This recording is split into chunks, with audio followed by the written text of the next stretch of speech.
Hi, എല്ലാവർക്കും നിമിഷാസ് കിച്ചണിലേക്ക് സ്വാഗതം.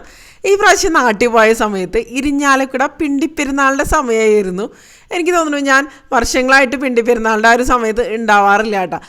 ഡിസംബറിൽ ക്രിസ്മസ് വെക്കേഷന് വരികയാണെന്നുണ്ടെങ്കിലും അത് കഴിഞ്ഞിട്ട് 2 ആഴ്ച കഴിയുമ്പോഴാണ് ഇരിഞ്ഞാലക്കുട പിണ്ടിപ്പെരുന്നാൾ ഉണ്ടാവാറ്. ഈ വർഷം കുറച്ച് നേരത്തെയായിരുന്നു പിന്നെ ഞങ്ങൾ ആ ഒരു സമയത്ത് ഉണ്ടായിരുന്നു. അപ്പോൾ അമ്പെടുക്കലും അങ്ങനത്തെ കാര്യങ്ങളൊക്കെ ഇവിടുത്തെ ഒരു പതിവ് കാഴ്ചകളൊക്കെ തന്നെയാണ്. ഇവിടെ ജാതി മത ഭേദമന്യേ എല്ലാവരും ഇരിഞ്ഞാലക്കുട പിണ്ടിപ്പെരുന്നാൾ നല്ല രീതിയിൽ തന്നെ ആഘോഷിക്കുന്നുണ്ടാവും. അപ്പോൾ അമ്പിന് വേണ്ടിയിട്ട് വരുന്നുണ്ട്. അപ്പോൾ ഇത് 3 ദിവസങ്ങളായിട്ട് നടക്കുന്ന ആഘോഷമാണ് പിണ്ടിപ്പെരുന്നാൾ എന്ന് പറയുമ്പോൾ. അപ്പോൾ ശനി ഞായർ തിങ്കൾ അങ്ങനെയായിരുന്നു കേട്ടോ പിണ്ടിപ്പെരുന്നാൾ നടന്നിട്ടുണ്ടായിരുന്നത്. അപ്പോൾ കുട്ടികളും എല്ലാവരും നല്ല എക്സൈറ്റഡ് ആണ്. അപ്പോൾ ഞങ്ങളാണെന്നുണ്ടെങ്കിൽ ഞായറാഴ്ച തിരിച്ച് ബാംഗ്ലൂരിലേക്ക് പോവാണ്. അപ്പോൾ ശനിയാഴ്ചയിലത്തെ കുറച്ച് കാഴ്ചകൾ മാത്രമാണ് എനിക്ക് കവർ ചെയ്യാനൊക്കെ പറ്റിയുള്ളൂ കേട്ടോ. ശരിക്കും ഇവിടെ പറഞ്ഞു കഴിഞ്ഞാൽ ആഘോഷങ്ങൾ എന്ന് പറയുമ്പോൾ പിണ്ടിയുടെ ഹൈറ്റിനനുസരിച്ച് കോമ്പറ്റീഷൻ ഉണ്ട്. ഇവിടെ വലിയ പിണ്ടിക്ക് പ്രൈസ് ഉണ്ട്, അതുപോലെ നന്നായിട്ട് ഡെക്കറേറ്റ് ചെയ്ത പിണ്ടിക്കാണെന്നുണ്ടെങ്കിലും സമ്മാനം കിട്ടും.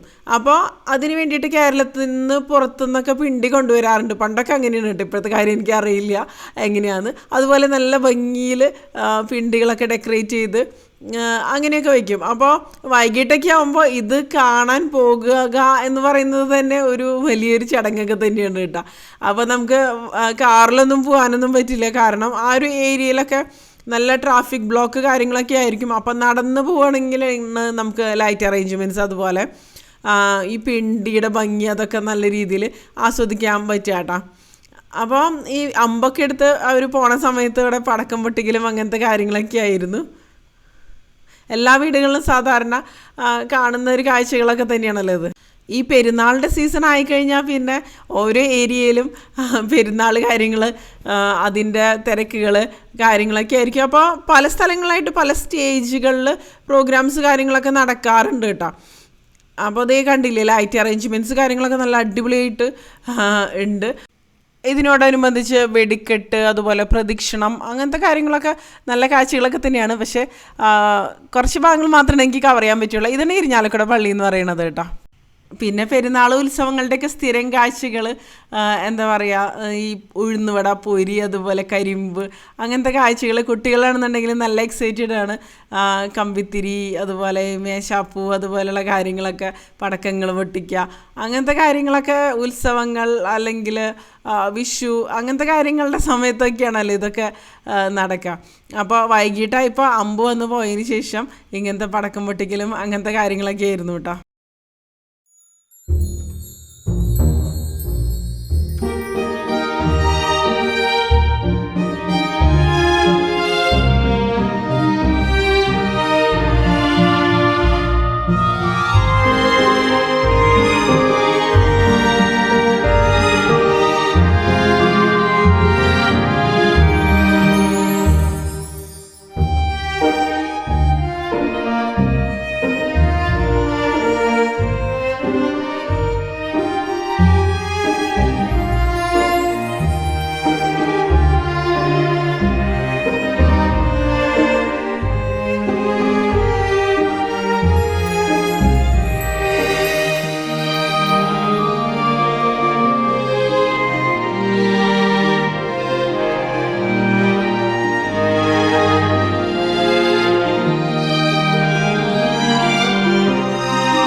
ഇതുപോലെ സുന്ദരമായ മനോഹരമായ ഒരു സന്ധ്യയ്ക്ക് അസ്തമിക്കാൻ പോകുന്നതിന് മുൻപ്